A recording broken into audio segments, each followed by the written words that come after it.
Today on the Band Dude Says podcast, we're going to be discussing YouTube updating their TV viewing experience, a new podcasting audio interface, and then I'll be answering a bunch of your questions, so go ahead and stick around. On the day of recording this episode, YouTube put out a blog post announcing that they were going to be updating the TV experience.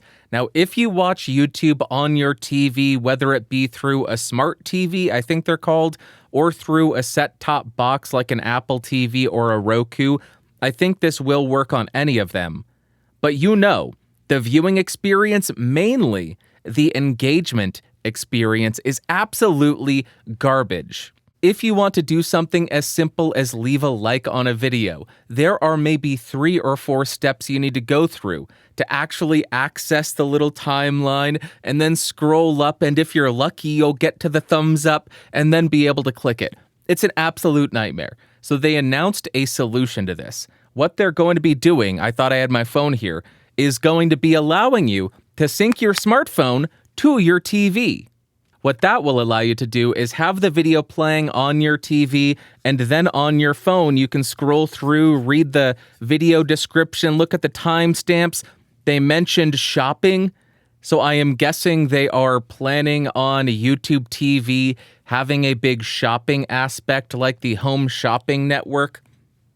Leave a comment, leave a super chat or a super thanks or other things, all the engagement things you'll be able to do on your smartphone while you have the video playing on the television screen in front of you. Frankly, I think this is a huge improvement because I do watch a lot of YouTube on my TV, and when I want to leave a like, sometimes I just say, it's too much of a pain. I'm not gonna do it. And as a YouTuber, I know that's terrible. I should leave a like. But it's such a terrible experience on the TV platform that I just sometimes don't do it. And also during live streams, it is nice to have access to the chat, and the way that I've had to do it in the past is have the live stream playing on my TV, then on my phone open up the live stream, and then pause the video there, and then just look at the chat. It's really not a good system, or it was not a good system. We will see if this fixes it up. We'll see what kind of improvement this has for engagement. If we see a huge skyrocketing in likes, I doubt it. But maybe there's 10 billion trillion people who watch on TV who just don't engage because it's unintuitive and it's difficult. If you want to read a little bit more about this, I will link a YouTube blog post announcing it. And that's all I've got to say about it. I think it's a good thing. Easier to engage, better for YouTube. That's it. Water break complete, and now let us talk about what I've been testing, and I am going to say the thing. You have been listening to it! First up, I am on the Neumann. Hello, Neumann. KMS105 again. I'm never going to stop doing that. There is a big difference from last week, though. Last week, I left the big fat foam windscreen off of it. Let me go ahead and take it off. This is how it sounds without the big fat foam windscreen from the SM7B. You can hear all the top-end detail come back, but while I was editing, I had to get so aggressive with the mouth declick because I was very saliva-y. It was repulsive. So I figured, let's go ahead and throw this on, and sorry. Yes, it does take off a lot of the top end, but a big benefit.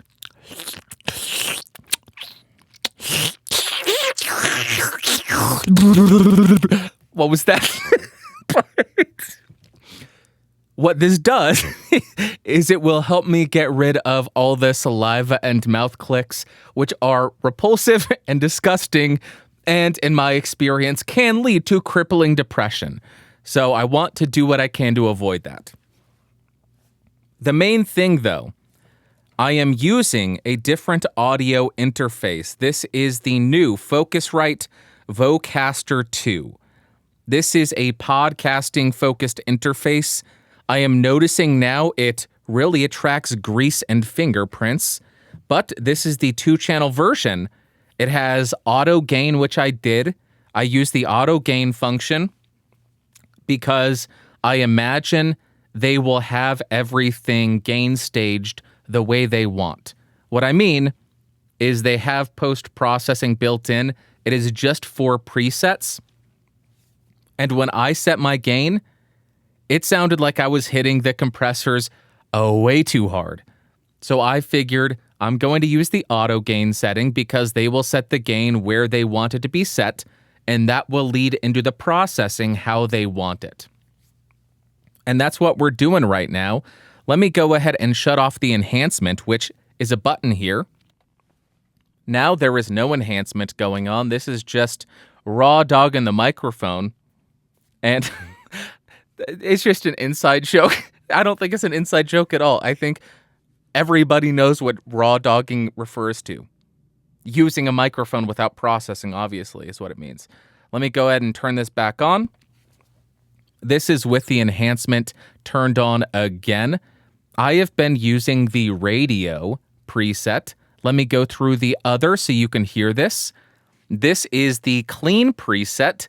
The clean preset sounds like it rolls off a bit of the low end. Let me switch to warm. This is the warm preset. Gives you a bit of that bump in the low mids. It's a little bit, hear that? Right around there. Also sounds like it tames the highs a touch, or maybe it's just being overpowered by the honkiness. Why am I doing this? And then we got bright. I'm just out of my mind today. We are on bright now, which on a bright microphone like the KMS105 is probably not too flattering. So let us end back on the radio setting. That's the thing about this. None of these presets are my favorite, and you're not able to adjust them. At least not yet. I don't know if they're going to, but I don't like the presets they have. I don't find any of them to be particularly flattering, particularly great. They said that it was podcaster approved, and I'm sure there will be plenty of podcasters who like these settings. For me, not my cup of tea. You let me know. One of the biggest things about this interface that I like, it has a little mute button. It is very soft. It doesn't create a click or a pop, and you couldn't hear me, but what I said is now I'm muted, and I love that. I use this in voice chats. Just like every multi-channel input, it does not work or play well with Discord, even though the first 2 channels are your show mix. Or maybe the first 2 channels are the mix minus. It's the mix minus because people in voice chat don't hear themselves. So the first 2 channels must be the mix minus. I may be wrong. Don't quote me on that. But it doesn't play nice with Discord, just like every other multi-channel interface. So I have to create an aggregate device. But having this little mute button has been a godsend. I absolutely love it on every interface. It's great. It also has Bluetooth, so you could, I thought I had my phone again, you can connect your phone to it, play music. I noticed an issue with it. Then it has, a guest input, which would be the second XLR input, an aux input, which will be a 3.5 millimeter device. It has a 3.5 millimeter camera output, which is pretty rad. I think that is brilliant because a lot of people do want to run out of their interface directly into their camera. That solves that. Really smart move there. It has a TRRS phone input if you want to run analog, and then has 2 loopback channels. So you could have 2 guests from 2 different apps. That's the interface that I'm using. I'm going to be doing a full review. I don't think I mentioned this. Focusrite did send me that and the Vocaster One because the Vocaster One came in a kit. I'll pull out the microphone and test that out in a review as well. There you go. That's what I've been testing. And crap, I didn't pull any comments from last week. I didn't pull any comments. Are we going to do this in real time? I don't think we are. because that'll be a disaster. I am back. My job is done. I could not do it in real time because I found myself just reading and reading and reading, and it was dead silent for a couple of minutes. Nobody wants to watch that or listen to me breathe loudly into a microphone. Disgusting. I pulled a couple of comments. The first one comes from TechMed Rainer Richter with a €50 super thanks. He says, Danke, dear Bandrew, for this great episode. You're speaking from the bottom of my heart. Take care of yourself. Thank you so much, Rainer Richter. I have to say that because that is so incredibly generous, and I have to point that out. Thank you so much. Rainer Richter is one of the most supportive people in the audio realm on YouTube. It is bonkers. If you go look at the vast majority of audio creators, you will see him in the comments just being amazing and supporting everyone. So thank you so much, Rainer, for all of your support over the years and for the kind words. Then we have a comment from Heather. She says, I am an advocate for being mindful of and intentional about what and how much we consume. Enjoying the 90s and physical media is awesome. I need to build a library for all of my books, and perhaps a little later than the 90s, but CDs that had full programs on them instead of having to download stuff off the internet. Amazing. I just installed 2006 Encarta on a PC for the joy of looking up info in that medium as opposed to the wild unknown of an internet search. I'd go back to the late 80s, early 90s. I had some awesome t-shirts back then. Heather, thank you so much for the comment. I think you touch on something very important there. Obviously, the awesome shirts that were around in the 80s and 90s, because they were aplenty. 80s and 90s shirts, the best shirts. So colorful, so bright, so personality-filled. What? But the thing that you really touch on that I think is important is having a CD with a program on it. Did I just say program? I don't say program. I say program. It's a program. Pronounce the word, right? When you buy a CD, you buy a program. The entire program is on that CD. Look at video games. If you go and buy a physical video game, you will get home, put it into your computer or put it into your console. You'll have 100 gigabyte download because there are that many updates and they didn't complete the game when they shipped it. I long for the days of having that, and I have very fond memories of the late 90s, early 2000s, having a CD-ROM encyclopedia, and if you found one of the really cool entries, they would have a short video clip. It was amazing. Don't have that anymore. You just have all the terribleness and horrifyingness of the internet. You'll go to Wikipedia and then you'll learn, oh, dinosaurs grew up 95 years ago because somebody thought this will be funny. At least there were proofreaders before the information made it to you with this classic CD-ROM encyclopedia or a physical dictionary. I have a physical dictionary with bookmarked the part where I just open it up to and say, okay, bandsaw did that. Band shell, that's not. Bandstand, bandwagon, I did that one. Bandwidth, that's what we'll do next. Physical stuff is better. Okay, thank you very much, Heather. Next, we have a comment from Andrew. He says, I grew up in the 90s with zero responsibilities, amazing Nickelodeon shows, and feeling a sense of awe about everything. Maybe that's what we're missing the most. We want to be awestruck and amazed at anything. I think that Andrew hit on something that I had not considered. Nowadays, everybody is jaded. When's the last time that we picked up our cell phone and thought, this is an amazing technological marvel? We have a telephone, we have a camera, we have a video camera, we have a radio, we have a television set, we have every piece of technology that blew our mind in the 90s in our hand, in our pocket. We should be awestruck every time we pull it out and use it. But then we realize, oh no, I'm addicted to this thing, and it just feeds me stuff that makes me feel miserable. So we've become jaded, and we now hate the technology that should be inspiring awe. But I think you're exactly right. That is something that is missing. Look around at all the incredible developments, all the amazing things that are happening, that have happened, and how little everybody cares.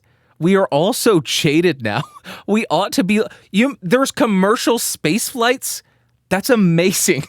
That is incredible. That's something that we dreamed about for decades, probably since 1960.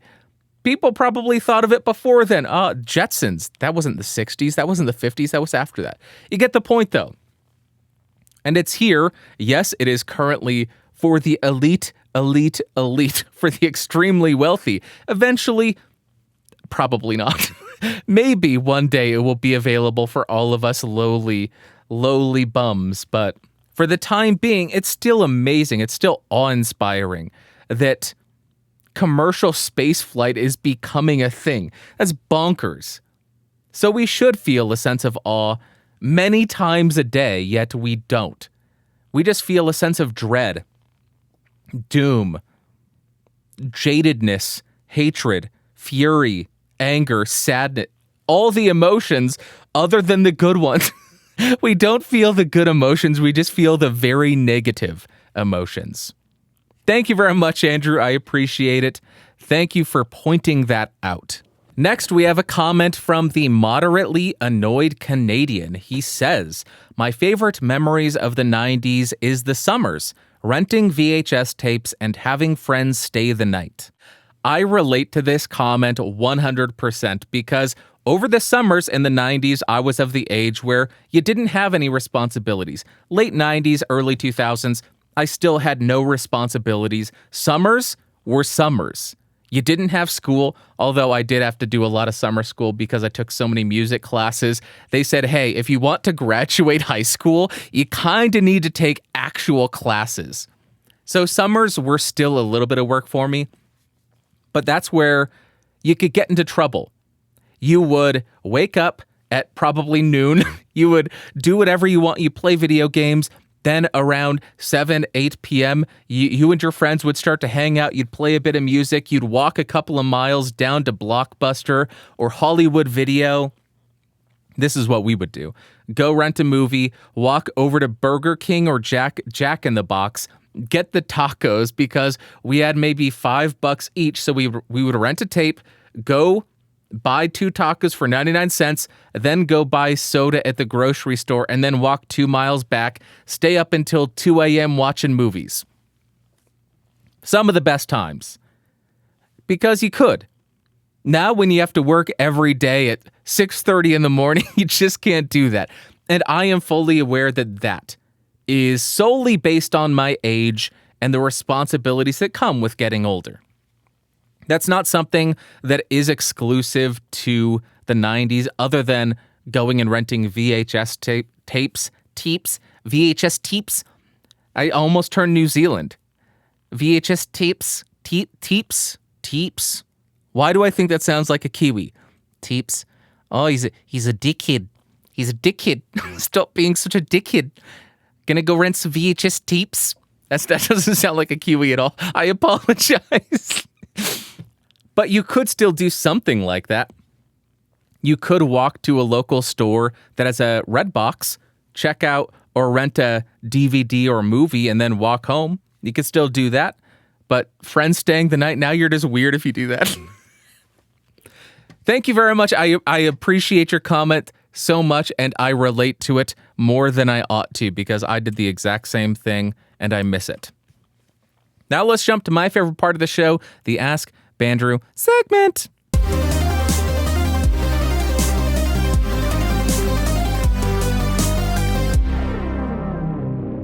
Welcome to the Ask Bandrew segment. If you have questions that you want answered, head over to askbandrew.com. Askbandrew.com. What is that?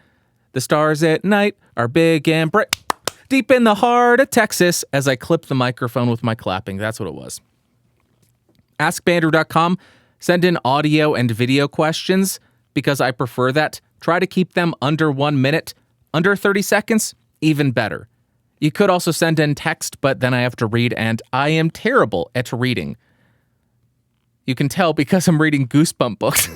I have the reading ability of I think they say 8 to 12 years old. That's where I revert back to, I got the reading level of, what is that, 3rd grade, 4th grade?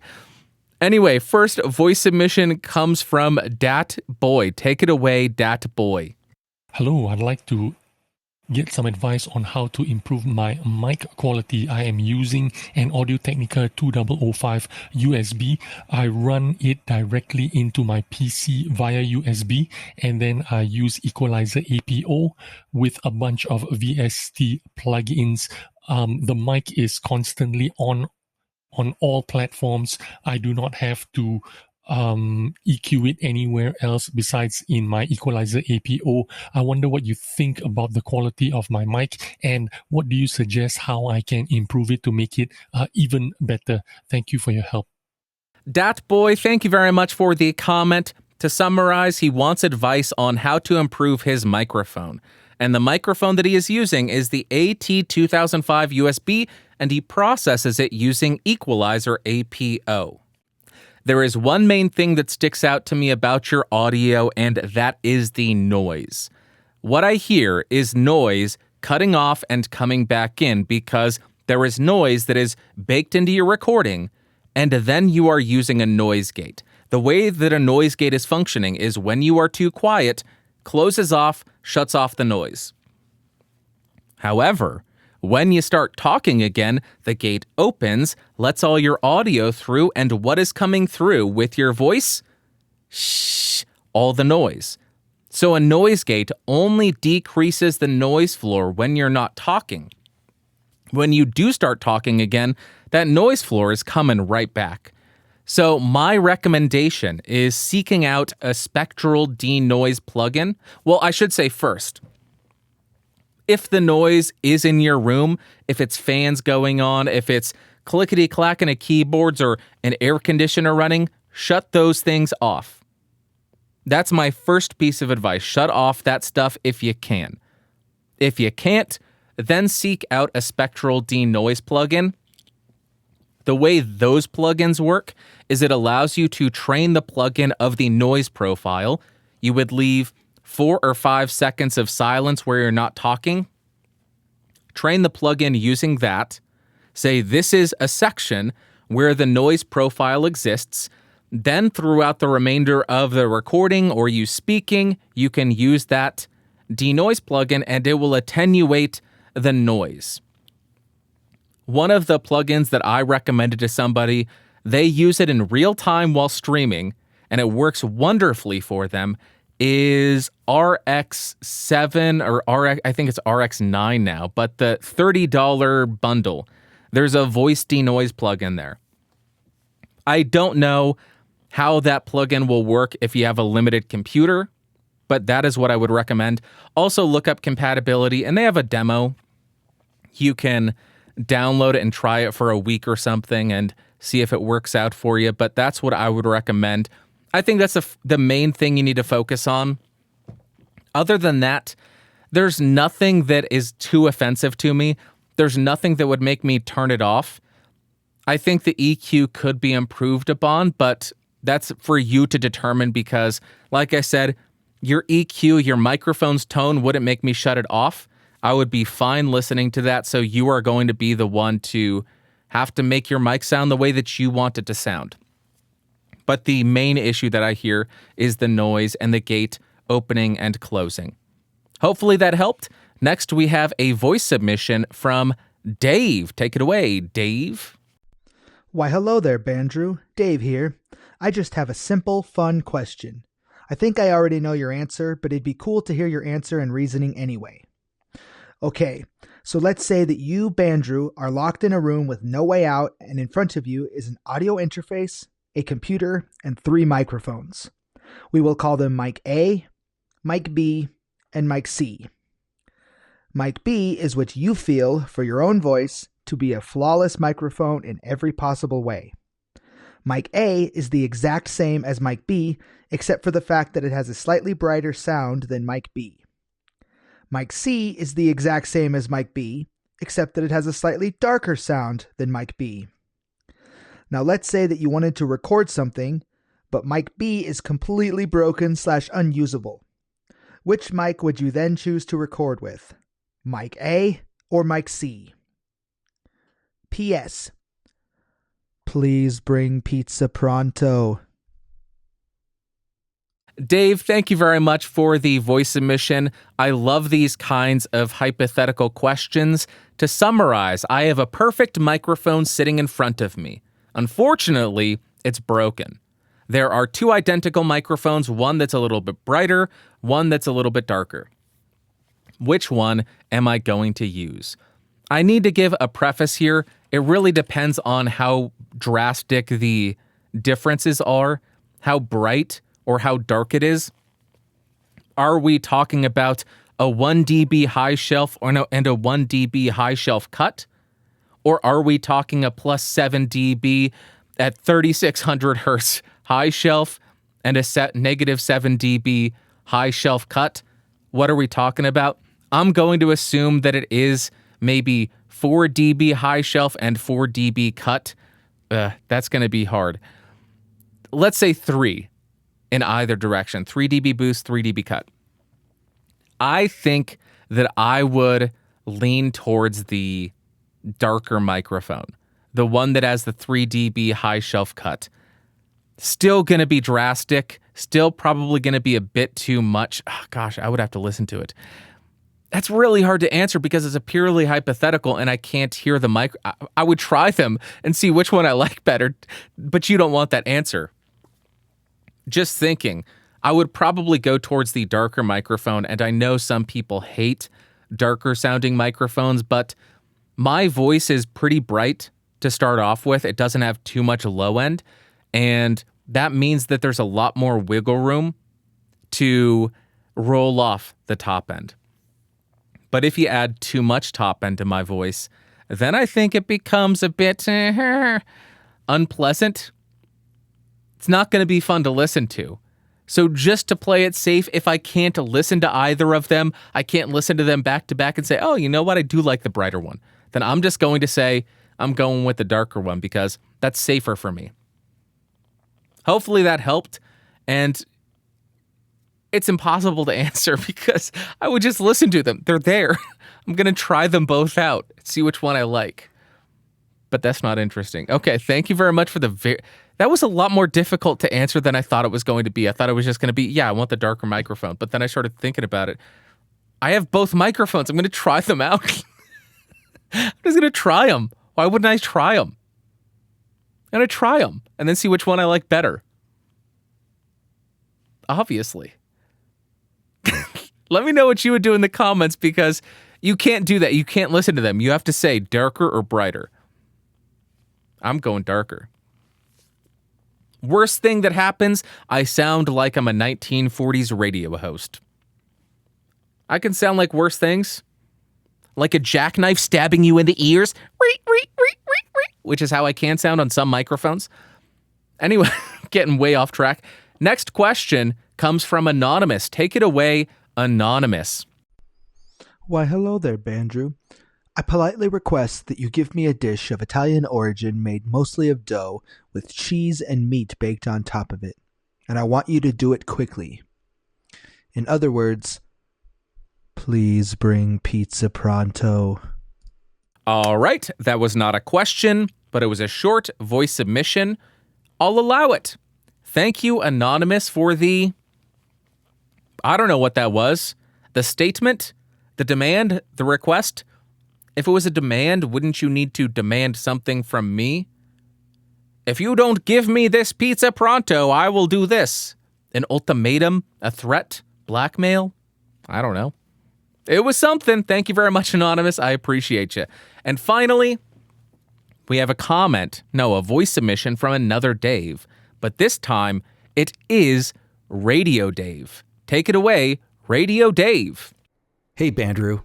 Do you ever hear recordings that cause you to second-guess your microphone reviews?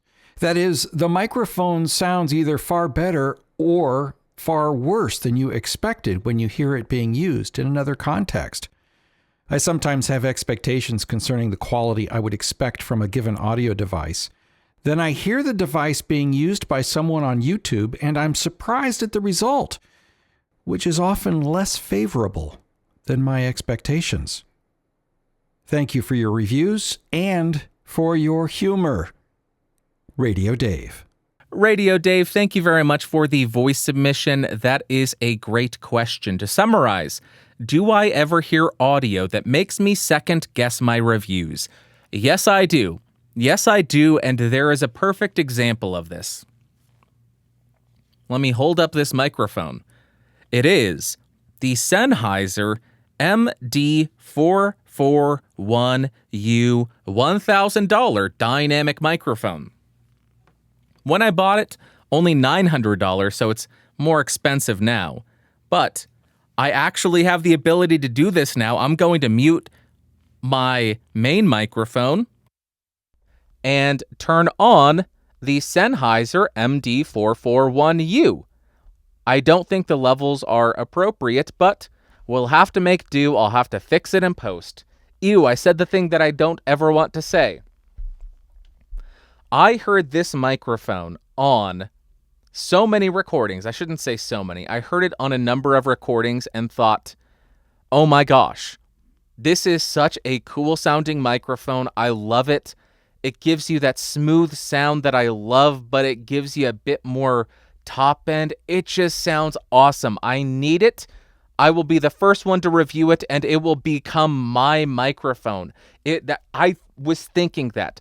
I heard one voiceover sample because there weren't many, and I heard a bunch of songs recorded with this.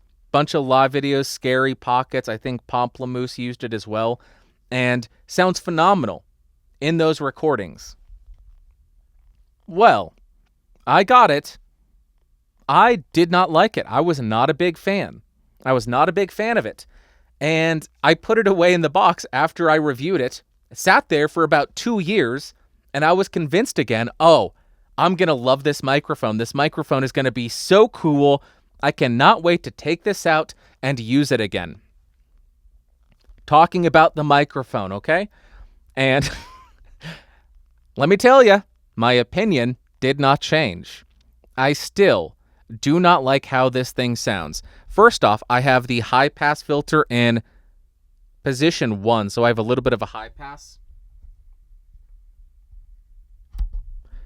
This is how it sounds without the high pass filter engaged. It's just a bit too much bass. Then when we go to the first position, there we go, a little bit more controlled low end.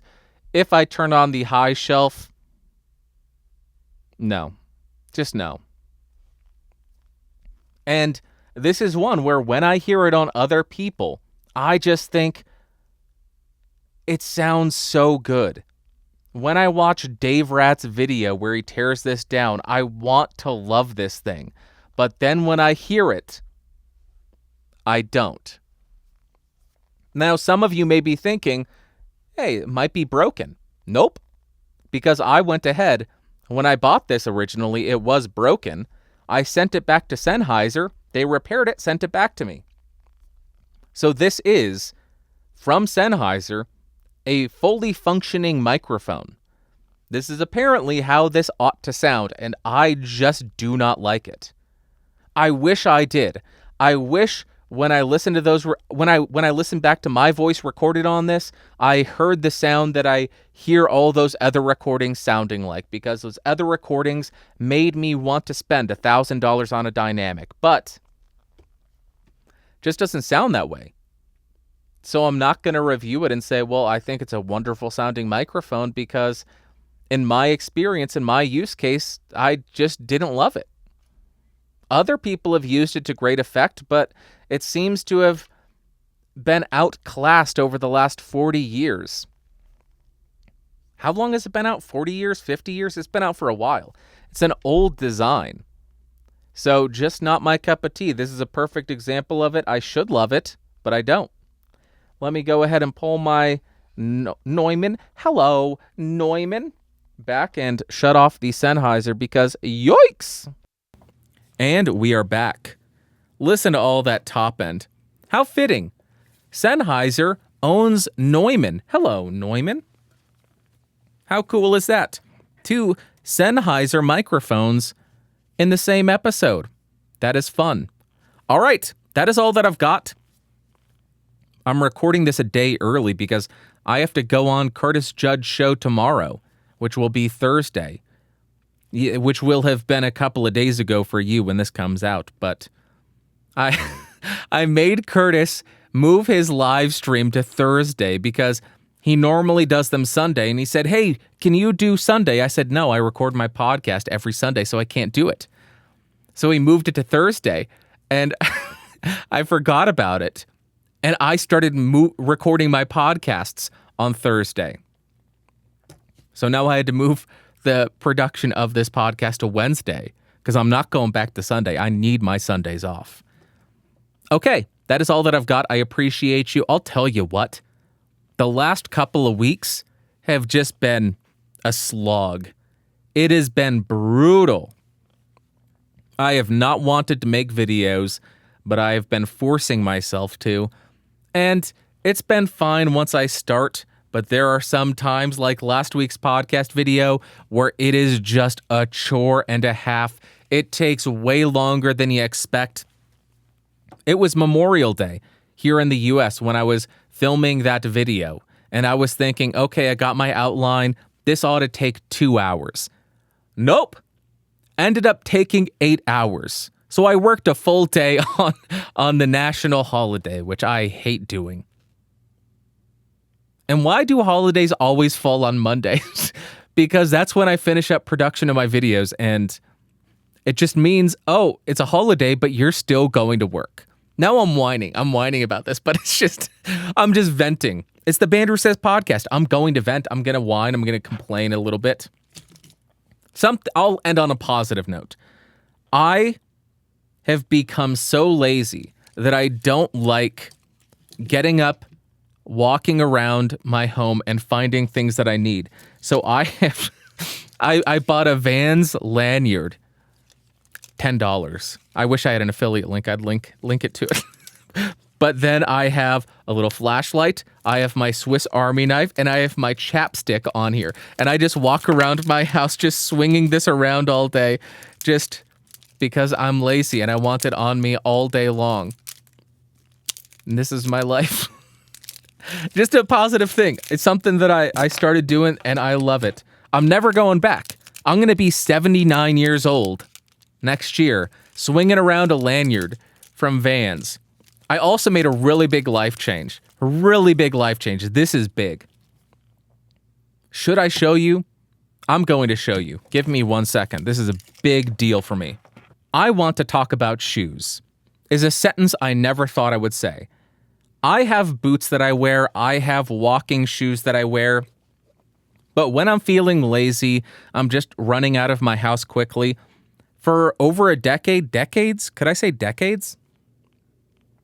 I don't think I can say decades. For over a decade, nearly 2 decades, I have worn Vans slip-ons, and they have always been the black slip-ons, just all black or the black with the white soles. I got bored of that, and I made a rather large change. I got the checker Vans. Let that sink in. This is a big, bold change in my life. How does one cope with this type of change?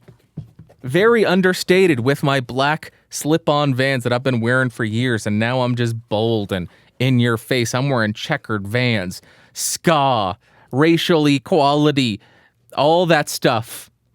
If you don't know, that's why ska bands use the black and white checker. It's to, not racial equality, racial unity. Black and white together, that's why they do that. But how bold of me.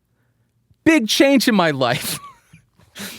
I literally felt excited walking out with these shoes thinking, oh my gosh, this is such a big change. How sad is my life? Send help. All right, that's all that I want to talk about. I got no movies of the week. No, I do. This show's never going to end. Blast from the Past. I just watched that with Alan from Sound Speeds, and it's from 1999. Brendan Fraser, Alicia Silverstone. What a great movie. That is a really good movie. I watched that so much growing up. I had not watched it in years, and I watched it again. Holds up. 10 out of 10, recommend it. If you haven't seen it, go watch it. Really cute, really fun. Just a fun romp in the hay. Romp in the hay? That's not a saying. It's a really fun movie to watch if you want something like that. Brendan Fraser, what a legend in the 90s. The Mummy, Blast from the Past, Encino Man, get out of town. Can you get a better run than that? I don't think you can. You'll get yours, Benny. Oh, like I've never heard that before. I love The Mummy. Okay, I'm really done now. I hope that you have an amazing Sunday, Monday, Tuesday, Wednesday, Thursday, Friday, Saturday. Next Sunday, I will talk at you. I love you so much. Have an amazing week. Treat yourself this week. Treat yourself to something nice, and I will talk to you in another week. Bye-bye.